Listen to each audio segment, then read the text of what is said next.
안녕하세요. 강의 튜브입니다. 어려운 의학적 용어를 쉽게 설명하는 강의 튜브입니다. 오늘은 갑상선약 도대체 언제까지 먹어야 되나요? 입니다.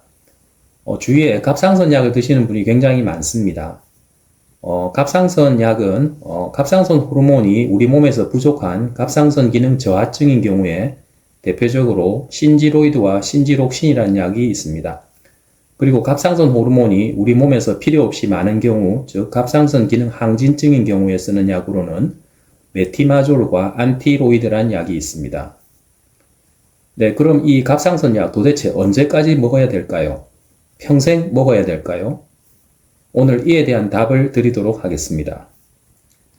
네, 갑상선 기능 저하증이나 항진증인 경우에는 그 원인이 지속되는 동안에는 계속 약을 드셔야 됩니다.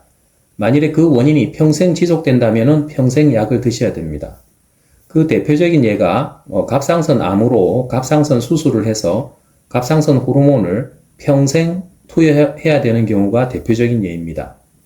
하지만 가장 흔한 갑상선 기능 저하증의 원인은 갑상선염이고 또 가장 흔한 갑상선 기능 항진증의 원인은 그레이브스 병인데 이 두 가지 다 병은 일시적으로 약을 투여할 수 있습니다. 즉 중간에 약을 드시다가 끊을 수가 있습니다. 그러면은 언제 이 약을 끊을 수 있을까요? 우리 몸은 이런 어떤 질환을 앓을 때 그 질환을 스스로 극복하는 성질을 가지고 있습니다. 그것을 항상성, 즉 호메오스타시스라고 합니다.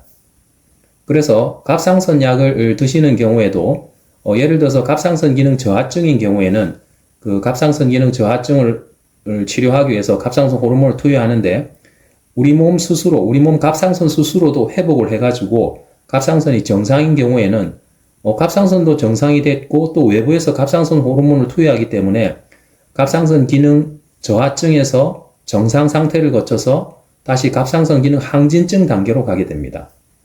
마찬가지로 갑상선 기능 항진증인 상태에서 갑상선 호르몬을 억제하는 약을 썼는데 우리 몸 스스로도 또 회복을 해서 또 갑상선이 이제 정상으로 된 경우에는 정상으로 됐는데 또 외부에서 갑상선을 억제하는 약을 쓰게 되면은 오히려 반대 방향인 즉 갑상선 기능 저하증으로 갑니다.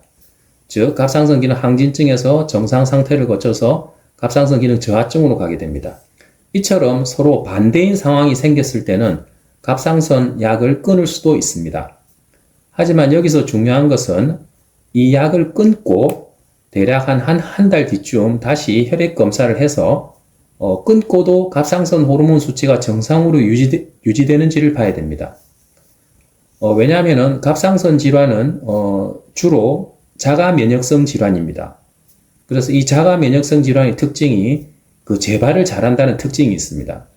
그래서 갑상선 약을 끊었다가 다시 또 재발을 하는 경우가 굉장히 많습니다. 그렇기 때문에 결국은 갑상선 약을 다시 또 쓰는 경우도 많아지게 됩니다. 네, 그러면 정리를 해보도록 하겠습니다. 갑상선 기능 저하증이나 항진증 때 쓰는 약은 우리가 갑상선 암으로 갑상선을 수술해서 갑상선 호르몬을 평생 쓰는 경우를 제외하고는 이 약들을 중간에 끊을 수도 있습니다.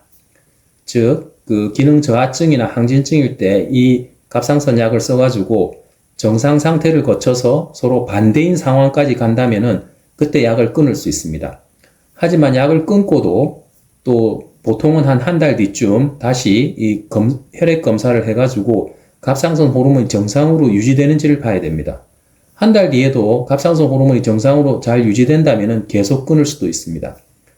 그 이후에는 자주 혈액 검사를 해가지고 갑상선 호르몬 상태를 정확하게 아는 게 중요합니다.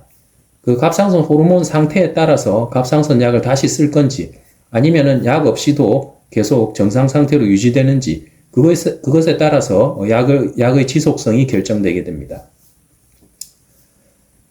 네, 감사합니다. 지금까지 강의 튜브였습니다.